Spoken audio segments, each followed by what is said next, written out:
대현TV의 청자 여러분 반갑습니다.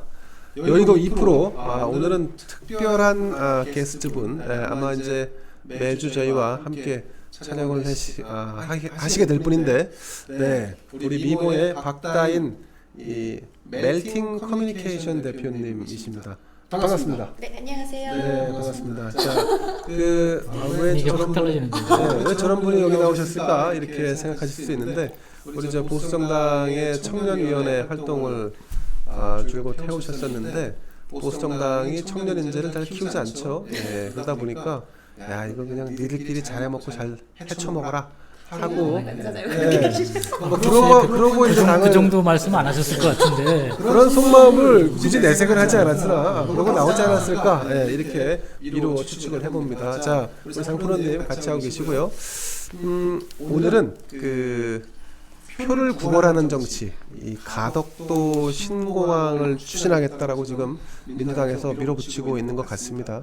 뭐 근데 여러분도 아시겠습니다만은 김해공항을 조금 더 확장해서 이렇게 신공항 개념으로 써도 큰 문제는 없다 이렇게 검토 결과가 나온 걸로 알려져 있는데 근데 이 사람들이 이제 36년 뒤에 2056년쯤 되면 항공 수요를 이렇게 수용할 수 없을 것이다.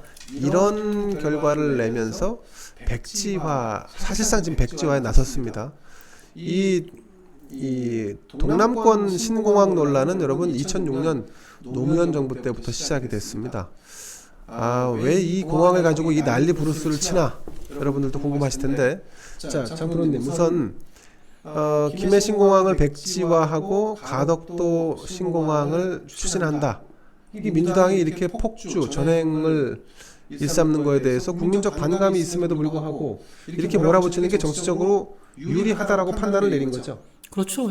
뭐 정권에서 결정하는 게 정치적 이해관계 판단 없이 하지는 않으니까요. 근데 뭐 가덕도에 신공항 만드는 거에 대해서 뭐 수도권 사람들은 별 생각이 없을 거고 본질적으로 이제 뭐 부산 경남에 있는 분들의 이해관계니까 거기에 있는 땅 주인이라든가 그 주변에 있는 부동산 업자들이나 개발업자들이 이런 사람들의 이해관계니까 공항이 들어간다고 하는 얘기는 공항만 생각하면 안 돼요. 결국은 공항이 들어가면 도로와 철도가 깔린다는 거예요. 그렇죠. 인프라가 그 부대 인프라가 엄청나게 들어가는 거예요. 공항만 따랑 들어가지 않습니다. 인천국제공항 한번 생각해 보세요.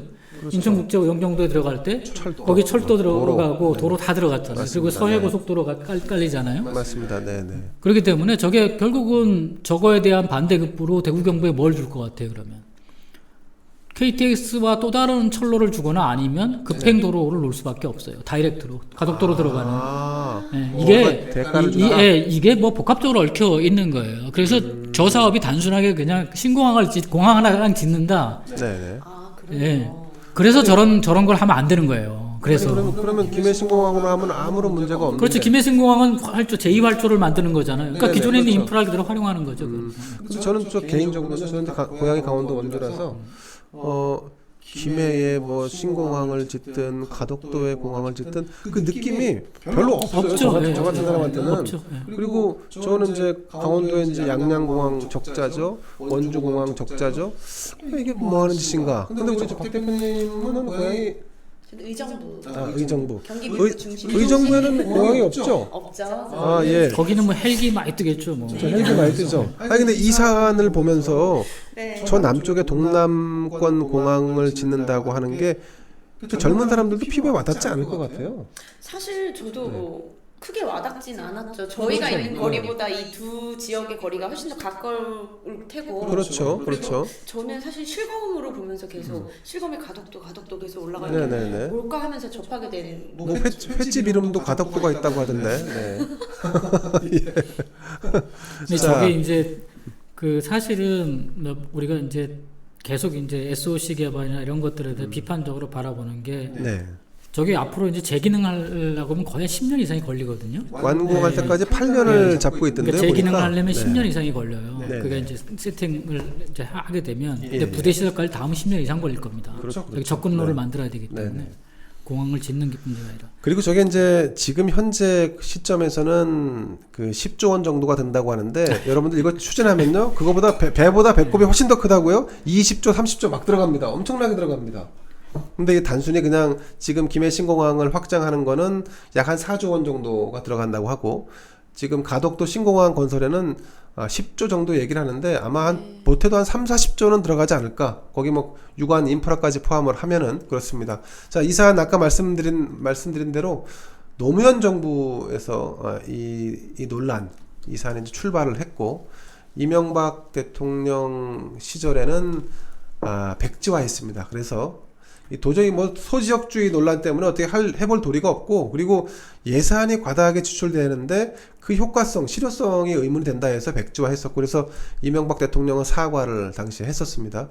박근혜 대통령은 이게 이제 그 당시에 김해공항을 확장하는 걸로 해서 이렇게 다시 한번 재추진하겠다 해서 뭐 이런저런 해명도 하고 해서 우여곡절 끝에 결론이 났던 건데 문재인 정부 들어와갖고 또 이걸 뒤집은 겁니다. 근데 정작 문재인은 침묵하고 있습니다. 우리 박 대표님은 요즘 문재인 대통령이 뭐 어떤 특정한 사안, 이슈에 대해서 말을 하는 걸 보신 적이 있나요? 말을 잘 안 하더라고요, 보니까. 그렇죠. 반응으로 네. 별로 그 보지 않고 우리 있는. 박 대표님이 그 자기 브랜딩하고 커뮤니케이션 전문 네. 리더들 브랜딩, 이미지 메이킹 그런 거를 많이 하셨더라고요. 네.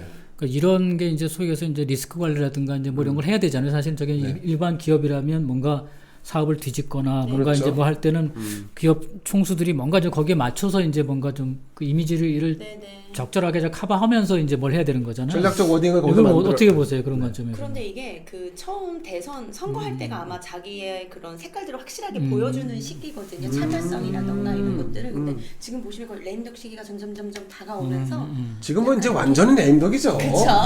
네. 이렇게 약간 이렇게 뭔가 입장 표명을 하지 않는 게 거의 모든 역대 대통령들이 거의 다 그랬던 것 같아요. 전략적으로 아니, 전략적 네. 침묵이다. 전략적으로. 차라리. 근데 그럼 이런 분들이 입을 열게 만드는 방법은 없습니까? 입을 열게 어려운 걸 네. 물어보시네요. 혹시 뭐 매를 든다든지 뭐 예. 그거는 커뮤니케이션이 아니죠. 매를 드는 거는. 커뮤니케이션으로 하셔야죠. 매일까지 들면.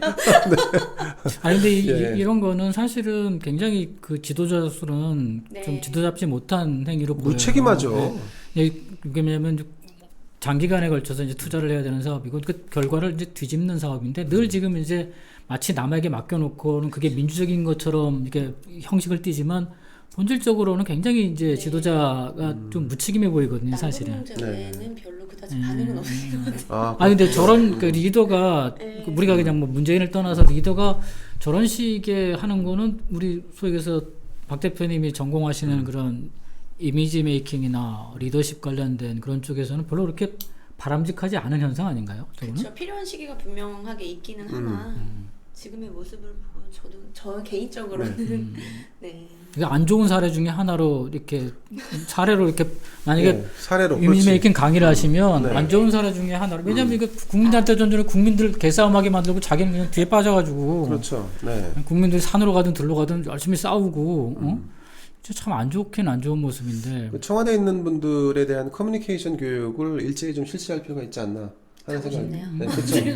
네. 청와대도 그런 교육 하는데 하나요? 예, 원래 해요. 예. 아. 예, 하죠. 청와대 거기 불러가지고 네. 하죠. 하긴 뭐 분기 한 번씩은 예, 하시고. 강사들 많이 불러서 해요. 그런 그렇습니까? 교육 많이 합니다. 예. 그러면 조만간에 한번 청와대 가실 일이 좀 생기지 않을까 하는 생각이 드는데 여러분 그 지금 지난번에 이제 프랑스 업체를 동원해 갖고 네. 하도 이제 지역끼리 싸우니까 밀양이냐 뭐 가덕도냐 김해냐 놓고 싸우니까 실사를 했어요. 실사. 네. 실제로 가서 이제 평가를 해본 거죠. 어디가 뭐 이러이러한 저런 요건을 놓고 볼 때 가장 좋으냐. 그래서 1등. 두 번째 좋은 데는 어디냐? 세 번째 좋은 데는 이렇게 이제 순위를 매겼어요, 실제로. 네. 근데 지난번에는 1등이 김해였고 2등이 밀양이었고 밀양. 3등이 가덕도였는데 네, 네. 아니 그럼 밀양은 뭡니까? 밀양은 아리랑이죠, 뭐. 네, 아리랑. 아리랑. 이런 아리랑. 얘기를 하시는 예. 이런 거 하지 말라 그랬는데. 네. 이런 거 하지 말라 그랬는데. 네. 밀양이 저 무슨 그 돼지국밥인가요? 돼지국밥은 부산인데. 근데 밀양은 또 뭐 돼지국밥의 원조라고 뭐 이런 얘기가 또 있어요. 그래요? 밀양은, 예. 밀양은 요새 뜨고 있는 게 영국촌. 밀양 영국촌이 이제 예. 영국 마을 아. 해가지고 밀양 영국 제가 아시는 분이 이제 밀양 영국 촌장 하시고 막 그래가지고 옛날에 누가 또 가서 촌장하고 그랬었는데 밀양 이제 그런 거 밀양이 또 그 영화 밀양도 있잖아요. 영화 밀양도 있죠. 처음 아니에요 그거? 아니 밀양은 굉장히 저 외국에서 호평 받았던 영화 중에 하나죠. 굉장히 작품성이 뛰어난 영화였죠. 네. 밀양의 그 아. 국회의원이들은 뭐라 그러겠네. 그렇죠. 조혜진이 뭐라 조혜진 선배가 밀양이지 않습니까? 뭐라 그러겠네. 아마 좋아할 겁니다. 자기네 동네 띄워준다고 해서. 근데 제가 이제 보니까 만약에 김해신공항을 백지화시킨다 그러면 그래도 양심이 있으면 밀양도 있고 가덕도도 있는데 어느 걸 놓고 좀 추후에 평가해서 정하겠다라고 하든지 뭐 이런 게 있어야 되잖아요. 근데 저렇게 밀양을 개무시하고 나가는 저런 모습을 보면 좀 한편으로는 부산에 선물을 주면서 다른 한편으로는 이 대구 경북과 부산 경남의 이 소지역주의 갈등을 좀 부추기는 이런 야당의 전략도 좀 숨어 있지 않나 싶어요. 원래 좌파라고 하는 게 늘 그렇게 갈등과 이렇게 분열 같은 거를 늘 사회를 적절하게 혼란스럽게 혼란 지수를 높이는 방식으로 운영하는 거니까요. 네. 근데 이제 뭐 야당이 문제죠. 뭐. 야당이요? 네. 야당은 지금 뭐 적전 분열. 네. 뭐 지금 근데 아까 말씀하신 대로 그렇게 또 아각거려야지만 대구 경북이 뭔가 그에 준하는 아니면 뭐 그에보다 조금 좀 떨어지겠지만 뭔가 보상을 받을 거라고 하는 그런 거 아닐까요? 이런 경우에 만약에 네. 지금 이제 만약 김종인 위원장이 어떻게든 야당 대표니까 거기에 나름대로 그 홍보 관련된 이렇게 참모로서 역할을 하고 있다 그렇지. 그러면 어떤 태도를 어떤 메시지를 하면은 좀 그나마 야당에 좀 도움이 될까요? 주호영 원내대표는 그러니까. 맞아. 주호영 원내대표는 첫 발언을 그냥 하는 바람에 뭐 이렇게 지금 이제 뭐 주류 언론들이 막 이 분위기를 부추기고 있으니까 그러긴 한데 뭐 너무 어떻게 하면 좋을까요? 글쎄요. 저도 아까 오면서 많이 생각을 해봤는데 이거 계속적으로 근데 나오던 말이긴 한데 흩어지면 그 말이 그 말밖에 할 말이 없어요. 김중 살고 흩어지면 죽는다. 김종인이 그만두는 게 답 아닙니까? 그런 얘기를 마음에 있는 얘기를 하셔야지. 네. 학문적으로 접근하면 안 됩니다. 그래 이제 이게 저희 같은 이제 그 오래된 이 촌놈들은 그러고 저런 게 있으면 이슈를 바꿔라 이렇게 얘기하거든요. 더 큰 이슈로 전환시킨다는 거죠. 지금 말씀하신 것처럼 그래 김종인 사퇴하고 당내 경선 대표 경선 한다든가 뭔가 새로운 거를 해야지 여기에 계속 집착하면 여기 늪에서 빠져나올 수가 없어요. 지금 주류 언론들은 여기다 핀을 꽂아놨거든. 핀을 꽂았죠. 그리고 이게 지금 재밌기도 하고 사실은 주류 언론들도 저런 비즈니스를 하는 거를 환영해요. 그렇죠. 네, 굉장히 환영합니다. 그러니까 이게 지금 계속 딸려가고 있는데 뭐 이와 비슷한 사례가 최근에 또 있었죠. 그 세종시에다가 국회 분원을 만들겠다. 이건 또 이제 충청도 민심을 얻기 위한 뭐 일종의 꼼수인데, 저는 개인적으로 국회가 갈 거면 다 갔으면 좋겠는데, 굳이나 또 뭐 분원 뭐 이런 식으로 해서 하는 건 아마 이제 지난번 헌법재판소의 수도 관련된 이 헌재 결정이 아마 영향을 준 것 같아요. 우리 박 대표님은 어떻게 생각하십니까? 국회라는 저거 빨리 서울에서 좀 없애버려야지만 서울이 좀 발전하는 데 도움이 되지 않을까? 내려가시는 게 좋을 것 같은데. 거기다 뭐 아파트를 줘도 전망이 좋으니까. 왔다 갔다 하시는 분들 많잖아요. 그렇죠. 출퇴근 해보셔야죠. 그렇죠. 아니 하는 게 아니라 다 지방 가서 다 하셔야죠. 뭐 세종 가서. 왔다 갔다 하기 힘들어요. 힘듭니다. 거기다가 국회가 빠져나간 자리에다가 한 100층짜리 아파트를 근데 그거는 100층이 됐든 뭐 층수가 문제가 아니라 그 자리에 아파트를 지으면 사람들이 가서 살까요, 안 살까요? 살죠. 여의도에? 그렇죠? 여의도 아파트. 여의도가 그 국회가 옮겨가면 지형이 바뀌는 게 뭐냐면 여의도 지금 이쪽에 국회 쪽에 있는 여의도에 고도 제한이 걸려 있잖아요. 그게 없어져요. 그게 없어져요. 맞네요. 고도 제한이 없어져요. 거기 뭐 더샵이나 이런 그 포스코 더샵 이런 것들이 다 고도 제한 때문에 그 정도밖에 못 올렸거든요. 그리고 거기가 아파트 거기 이제 옛날 그 여의도 아파트 그런 거기 아파트들 있잖아요. 예, 옛날 있습니다. 아파트들 네네. 재개발을 재건축하면 뭐 국화 아파트, 장미 아파트 뭐 이런 고층으로 네. 다 올라갈 수 있어요. 그 아, 구도 제한이 풀려요, 거기가. 지금 그러면 그 아파트들이 고층 재개발을 못하는 이유가 국회 예, 때문이군요. 구도 제한 때문에 그래요. 국회가 진짜 못할 짓을 많이 하네요. 네. 아 근데 저는 일감으로는 야 거기 국회가 있던 자리는 터가 안 좋아. 뭐 이래서 안 들어가 사는 사람도 있지 않을까. 아니, 이제 정치는 터가 안 좋은데 네. 이제 또 모르죠, 뭐. 네. 예. 너나 가져라 그래서 여기 돌아가는데 하여간 모르죠, 뭐. 너나 같이 가요. 네.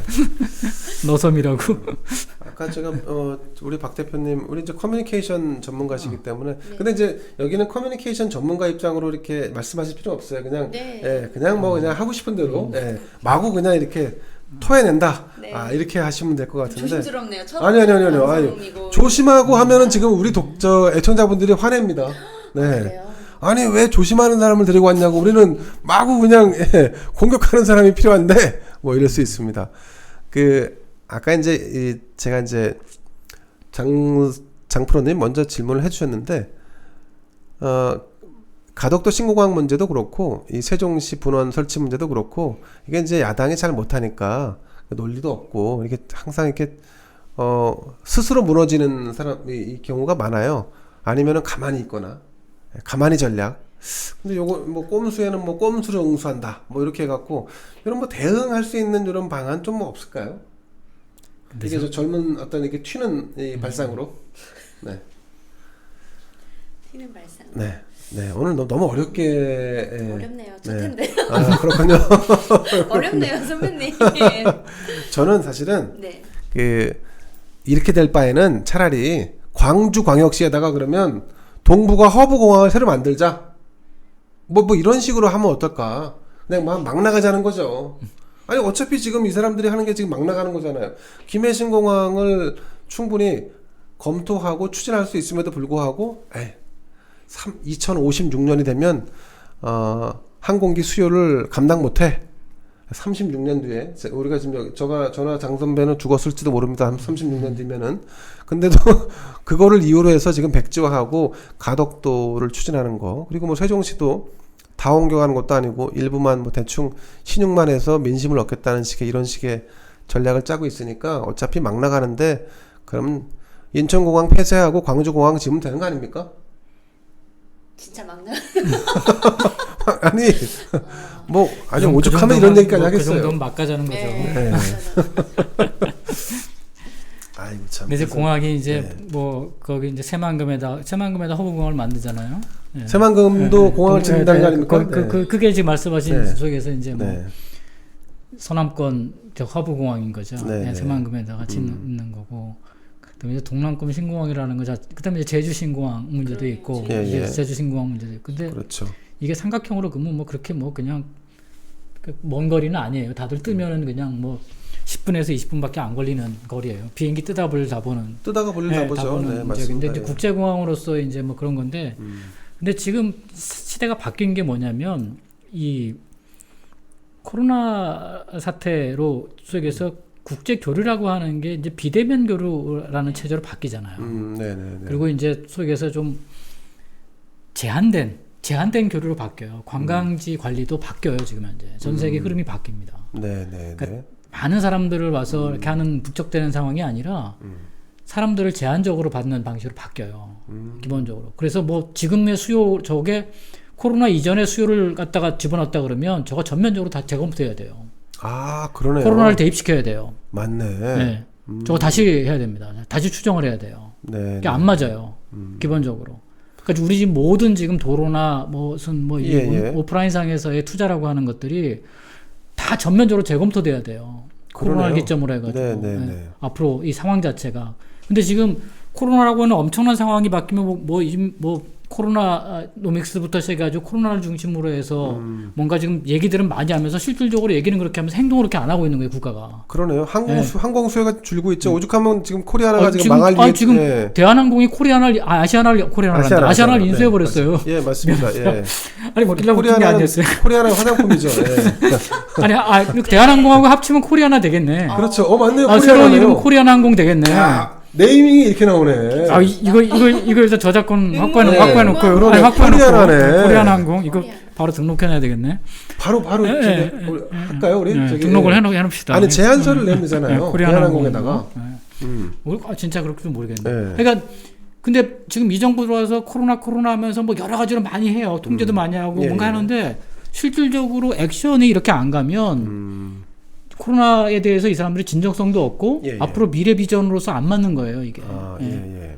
그래서 국민들 입장에서 보면 이 부분을 좀 들여다봐야 돼요. 그러니까 국가 전체의 비전을 재세팅해야 될 시점에 네. 이런 위험한 짓들을 하면 안 돼요.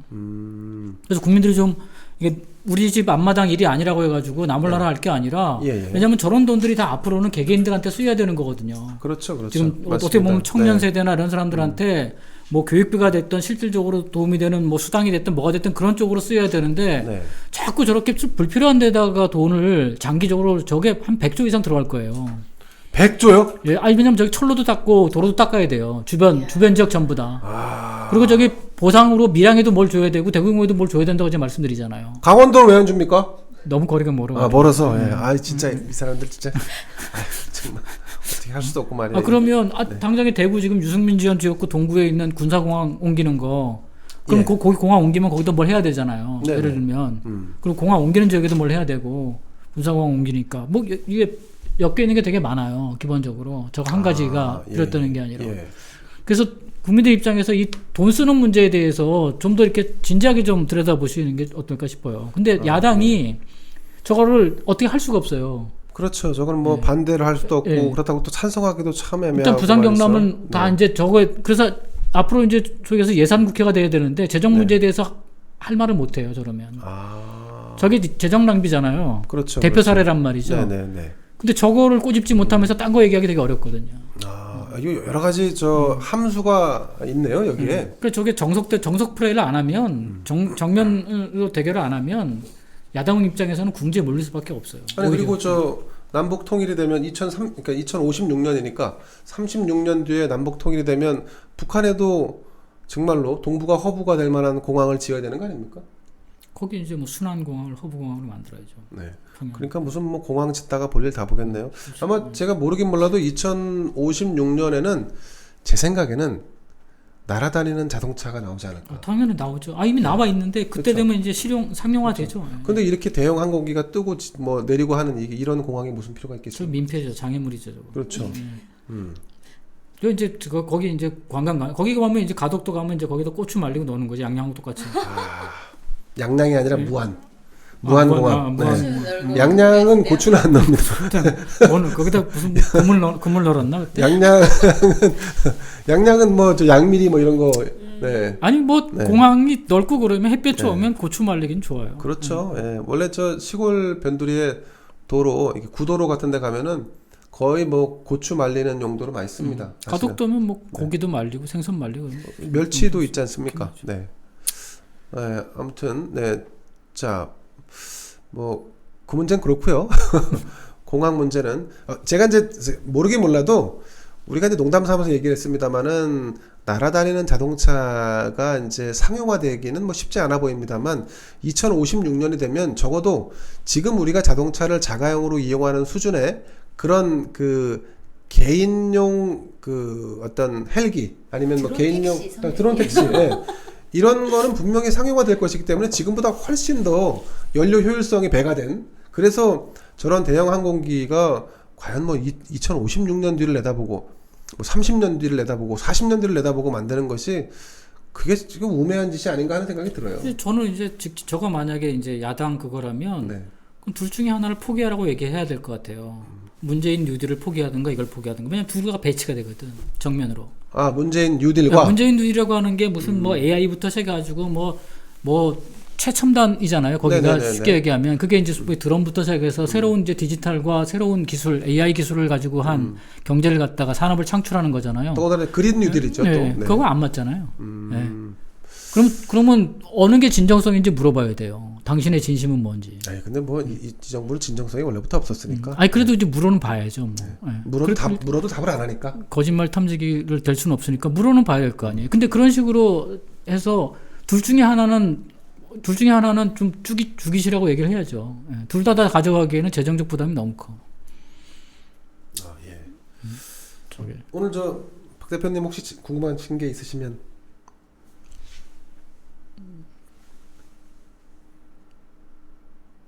궁금한, 네, 없는 걸로 잘 하겠습니다. 들어서. 궁금한 게 전혀 없지 뭐. 자, 오늘 그 끝으로 이 코로나 관련된 얘기를 조금만 하고 정리를 하겠습니다. 오늘 0시 기준으로 코로나 신규 확진자가 313명 나왔습니다. 네, 아침 뉴스 보고 놀랐어요. 놀랬죠. 네, 예. 80일 만에 300명 다시 넘었다. 그렇죠. 원주 같은 경우는요, 코로나 확진자가 많아갖고 원주 시장 청원 게시판에 원주 시장을 파면하라 이런 청원까지 올라왔습니다. 원주가 확진율이 높은가요? 굉장히 높습니다. 지금 굉장히 퍼져갖고 자가격리자가 수백 명 아마 밝히질 않아요. 동선도 안 밝히고 그래서 이제 난리가 났는데 안 밝힐 수 있나요? 잘 안 밝힙니다. 뭐 이유는 잘 모르겠습니다. 어머머. 네, 그래서 아주 그냥 엄마들이 난립니다. 자, 그런데 거리두기 정도로 지금 막을 수 있는 상황이 아니다. 이미 지금 이 데드라인은 좀 넘어섰다. 이런 얘기들도 하고 정은경 질병관리청장 본인도 지금 조만간 조만간 네, 4,500명 정도 나올 거라고 이렇게 얘기를 하는데 자, 우리 박 대표님 지금 코로나 가지고 정부가 펴고 있는 이 이른바 공안 정국에 대해서 좀 어떻게 생각하십니까? 좀 어렵나요? 통제만 하는데 실제로는 성과는 없어요. 계속 퍼지니까. 그렇죠. 그렇다 할 성과가 아직까지는 안 나왔다고 저도 생각은 하고 있고 또 이런 통제를 또 안 따를 수는 없잖아요. 이런 질서가 없이는 또 그렇죠. 안 따를 수가 다른 없죠. 나라처럼 네네. 많이 확산될 것 같긴 한데 근데 왠지 따르기 싫은 거 있지 않습니까? 왜? 문재인 정부가 하면은. 가장 컸던 그거는 그거죠. 예전에 그 상품권 상품권 나눠줬을 때 활성화되기 전에 그러니까 모든 연령을 막론하고 다 네이버 리플 보니까 막 다 화가 나셨더라고요. 왜요? 이 2단계 계속 유지하지 왜 활성화시키려고 줬다가 또 다시 3단계에 내려갔었죠. 뭐또 예. 올라가 상향 조정됐었죠. 네, 그런 거 보면서 정말 연령, 남녀 불문하고 다 약간 붕괴하고 계시더라고요. 이 문정권은 이런 게 없는 것 같지 않습니까? 이런 거. 네, 문재인 정권은 양심과 염치와 도덕과 윤리 이런 게 좀 없는 것 같아요. 그래서 좀 인간성이 마비된 정권이 아닌가 뭐 이런 생각이 드는 게 코로나를 실제로 종식시키려고 하는 의지가 잘 안 보입니다. 그렇죠. 네. 저게 뭐 코로나라는 게 우리가 정치하는 게 아니잖아요. 저게 바이러스하고의 싸움인데 바이러스라고 싸울 사람들이 열심히 잘 싸우도록 근데 그동안 그렇게 안 해왔잖아요. 네네. 의사들 때려잡고 아직도 이제 의사들하고 싸우고 있고 의대생들하고 싸우고 뭐 그러면서 뭐 질병관리본부 질청청장은 뭐 연예인처럼 왔다 갔다 그런 거나 시키고 뭐 결국은 대박산이라고 하는 게 아니라 이미 퍼져 있는지 모르죠. 기본적으로. 이미 퍼져 있는데 조사만 안 하고 있을 뿐이죠. 뭐 우리가 안 밝히고 있어서 그런 거지. 그래서 사실 좀 이렇게 정부가 좀 압축적으로 뭔가를 애쓰고 있다라고 하는 거는 사실은 신천지하고 여기 광화문 때려잡을 때 외에는 없어요. 그렇죠. 기본적으로. 상대 진영 때려잡을 때. 그런 걸 그리고 코로나를 빌미로 해서 정치로 자꾸 활용을 하니까 근데 이제 늑대가 나타났다도 이제 여러 번이지 한두 번이지 그 자꾸 반복되면 이제 지금 그 사람들이 갇혀 있는 시간들이 많아지면서 이 지금 감정 지수들이 별로 이렇게 안 좋아요. 불쾌지수. 불쾌지수 엄청나게 안 좋은 거예요. 사실 지금 뭐 이제 겨울 되면 더더군다나 이제 추운데 좀 방학이 또 다가오잖아요.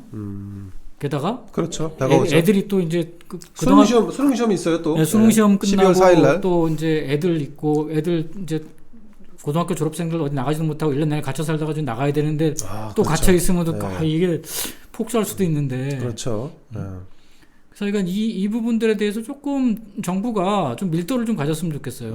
아니면 좀 솔직하게 얘기를 하든가 뭔가. 그리고 성과보다는 성과 확산에 조금 집중되는 느낌? 맞습니다. 맞습니다. 맞습니다. 본인들 스스로는 무슨 K 방역 어쩌고저쩌고 하는데 전혀 실감할 수가 없죠. 제가 박 대표님 오셨으니까 그 질문을 한번 드려야겠다. 정은경 질병관리청장의 그 이미지 있지 않습니까? 되게 열심히 일하는 그 모습이잖아요. 왜 이제 막 꾸미지도 않잖아요. 잘 세수는 했나 머리는 감았을까라고 하는 의문이 들 정도의 그 모습이 있어요. 그러면서 힘들게 와서 이렇게 약간 저톤 낮은 톤으로 오늘은 몇 명 확진자 몇 명 됐고요. 여러분 정말로 바깥 출입을 하지 마. 뭐 이런 거 제가 그걸 누구랑 비슷하게 느꼈냐면 문재인 대통령이 그래요. 문재인 대통령이 뭐 이렇게 뭐 콘텐츠가 뭐 있나 싶은데 항상 뭐 이렇게 막 되게 막 힘들고 막 과묵하고 막 국민들을 막 생각하는 마음 아파하고 마음 아파하는 것 같은 막 이런 게 있는데 실제로는 아니야 속고 있는 것 같아 뭐 이런 느낌이 있어요. 그게 문재인 대통령과 정은경 질병관리청장이 비슷한 느낌이에요. 저한테는 이미지가 겉으로 비춰지는 것과 실제 그들은 본질적인 거에 해결 의지가 없는 거. 그렇죠. 비슷할 수 있죠. 아니 그러니까 우리가 그래서 이제 그런 이미지에 국민들이 좀 속고 있는 거 아닌가? 제가 놀란 네. 거는 저는 뭐 이제 30대 초반이니까 네. 인터넷 같은 걸 이렇게 막 서치하고 하면서 20대 후반 아니고요? 20대 초반 20대 초반. 네. 그런 모습들 자체를 제가 아까 말씀드린 성과 확산이라고 엄청 그런 콘텐츠들 자체가 막 고생하고 계시고 너무 힘들고 네, 머리 맞아요. 감을 네. 시간도 없고 막 노고가 막 엄청 많이 되어 있는데 그거 자체도 조금 의도적이지 않나 하는 생각을 좀 많이 하긴 했었어요. 커뮤니케이션 전문가로서 그건 의도적이다 이렇게 말씀하셨군요. 네. 자, 확산, 확산의 툴 이런 거. 네. 자, 오늘 처음 우리 박다인 대표랑 같이 이제 여의도 2%를 진행해 봤습니다. 아마 첫 출연이시고 해서 조금 이거 뭐 이렇게까지 얘기해도 되나 뭐 이런 이제 의심, 조심스러워요, 네, 굉장히. 근데 조심스러운 측면이 있으신 것 같은데 조심하는 방송은 옳지 않습니다. 우리 대현 TV는 뭔가 좀 확실하게 보수 우파 진영을 상대로 해서 속 시원하다, 그래 옳은 얘기했다, 그런 관점도 있어, 일리 있네, 뭐 이런 접근을 하고 있습니다. 그러니까. 네. 다음번에도 준비 없이 오셔갖고 마음대로 좀 털어주시기를. 네. 시원하게 털을게요. 좋습니다. 네. 자, 오늘 늦은 시간까지 우리 함께 해주신 장프로님께 특별히 감사드리고, 네, 우리 박 대표님도 고생 많으셨습니다. 자, 대현 TV 여의도 2% 여기서 마치겠습니다. 감사합니다. 고맙습니다. 고생하셨습니다. 아이고 고생하셨습니다. 이 정도로 네, 털어줘야 됩니다.